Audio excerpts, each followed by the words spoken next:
Hello and welcome to the Thursday, May 14th, 2026 edition of the SANS Internet Storm Center's Stormcast. My name is Johannes Ulrich, recording today from San Diego, California.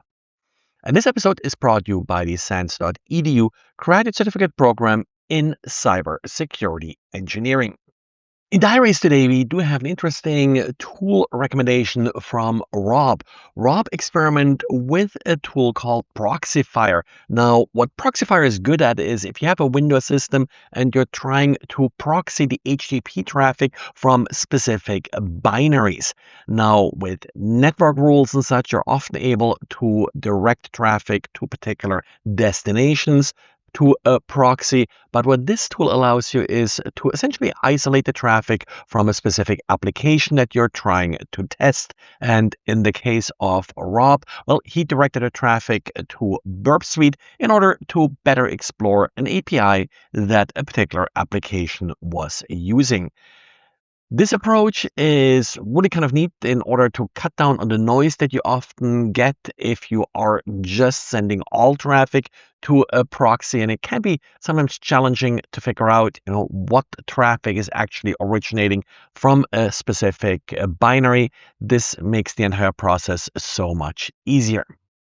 And then you have two new vulnerabilities being disclosed by Nightmare Eclipse, the researcher who made a name for himself by releasing, for example, Blue Hammer after their bug report was rejected by Microsoft's bug bounty program.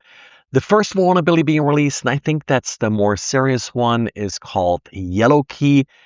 This particular vulnerability attacks BitLocker in a rather effective way. So BitLocker, of course, well-respected disk encryption by Microsoft, but it relies on BitLocker actually locking the disk as the system is being shut down. And that's the part where yellowkey comes into place. By attaching a USB stick to a Windows system, and that USB stick must contain very specific files.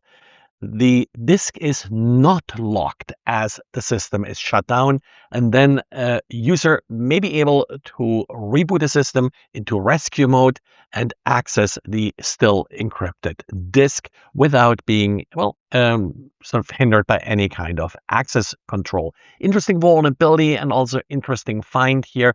Apparently, this was identified by reverse engineering some of the Windows binaries. The second vulnerability that was disclosed by Nightmare Eclipse is greenplasma, and that's sort of a more universal remote privilege escalation vulnerability. It essentially just makes memory available to any user that can then be used to inject DLLs and such.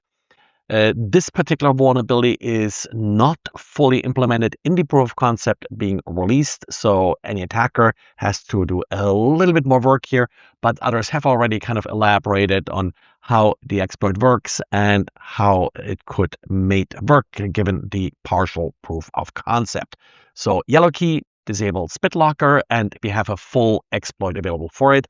And greenplasma is, yet another privilege escalation flaw, and we only have a partial proof of concept, at least released by Nightmare Eclipse at this point.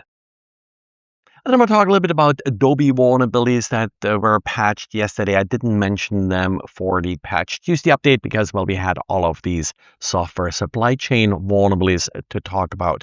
First, Adobe Connect did receive an update that fixed a deserialization vulnerability that can execute arbitrary code. So that one is certainly one to pay attention to. And then, one of my favorite Adobe products when it comes to vulnerabilities, Adobe Commerce. We have two critical vulnerabilities here that deserve some attention. One is an object code execution vulnerability via cross-site scripting, which is sort of interesting. And then we also do have an arbitrary file system write. It says here improper limitation of path name or restricted directory.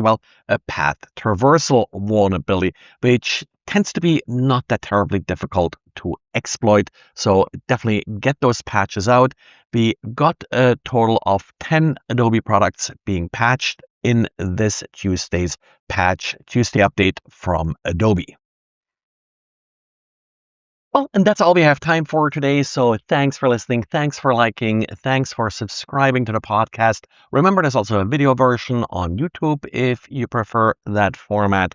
That's it for today, and talk to you again tomorrow. Bye.